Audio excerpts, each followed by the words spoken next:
Guys, din dyan tayo papasok. Dito tayo papasok. Ito na yung documents namin.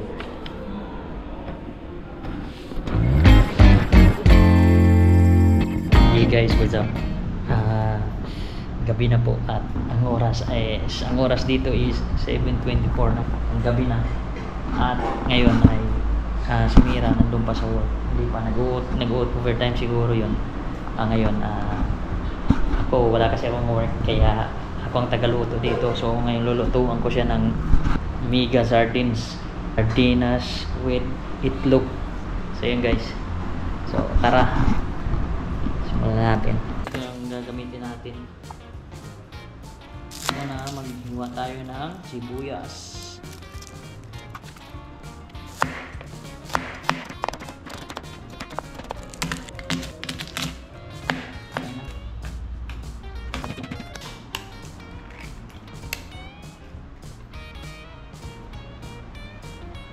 Paminta.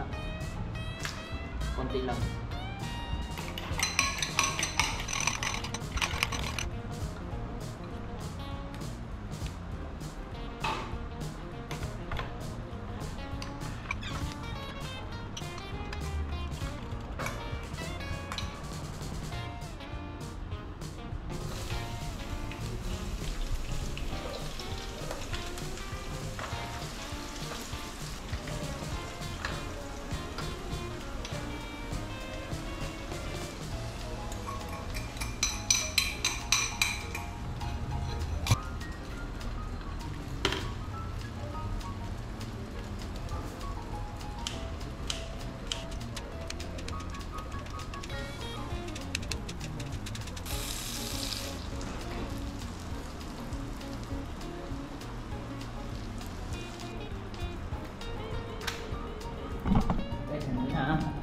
Tayo. Guys, ito lang yung ulam namin ngayon. Yan.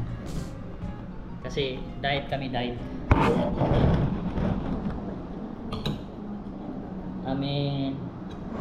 Let's eat. Mega chili. How many? Actually, I didn't put when you arrive at chili.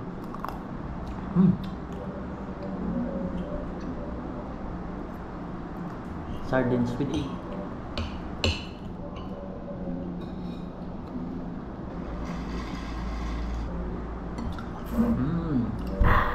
Sorry ba?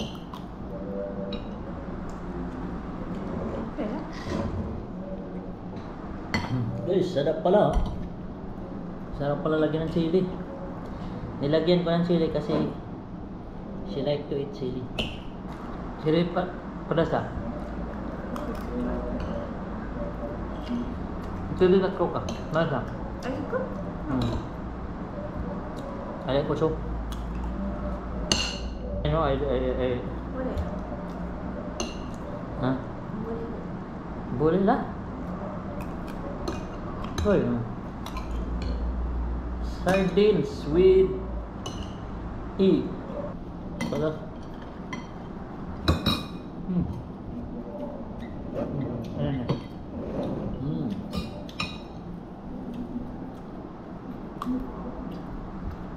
So yan guys, nakita nyo naman nagustuhan niya yung niluto nating sardinas, no?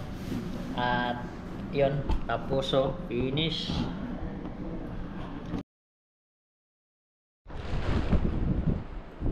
Hello, good morning. Magandang umaga po sa inyo lahat. At today we're going to apply a visa. Magpasa na kami ngayon ng papel for my visa. Ang gagawin ko, maliligo ako, tapos maaga din tayo ngayon para sa pila makauna tayo kasi minsan maraming tao. Let's go. Medyo maulap ang panahon, no? Gagamitin natin to si sardinas. Let's go guys. Samahan niyo ako mag-apply ng visa ngayong araw na to. Let's go.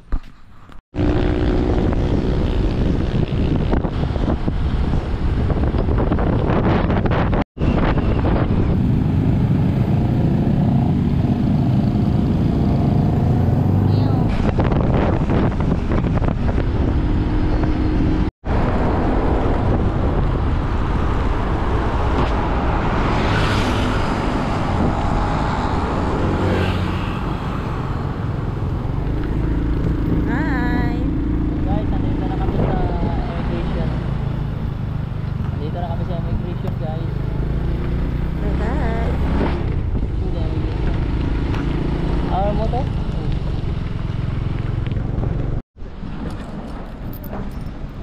Guys, nandito na tayo sa immigration. So, biglang umulan, no? Eksakto, pag ulan, nandito na. Nandito na kami sa kanto.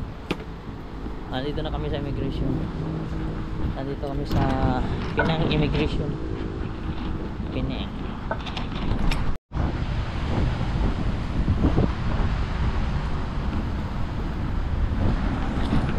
So, tara guys.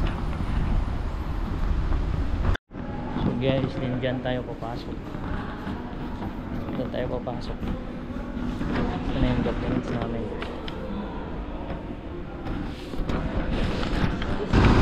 So yan guys, pauwi na kami at mamaya ikukwento ko sa inyo ang nangyari.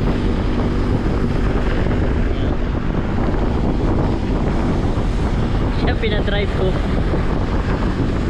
Ayun na nga guys, hindi kami nakapag-apply, hindi tinanggap yung papers namin kasi nga yung registered married namin is sa 4 pa. So babalik kami sa September 4. Nung ni-registered kasi yung marriage namin is March 4. So yun, hindi tayo na nakapag-apply. So hintayin na lang natin muna yung September 4. So by next week tayo guys pupunta dun. So yan lang po.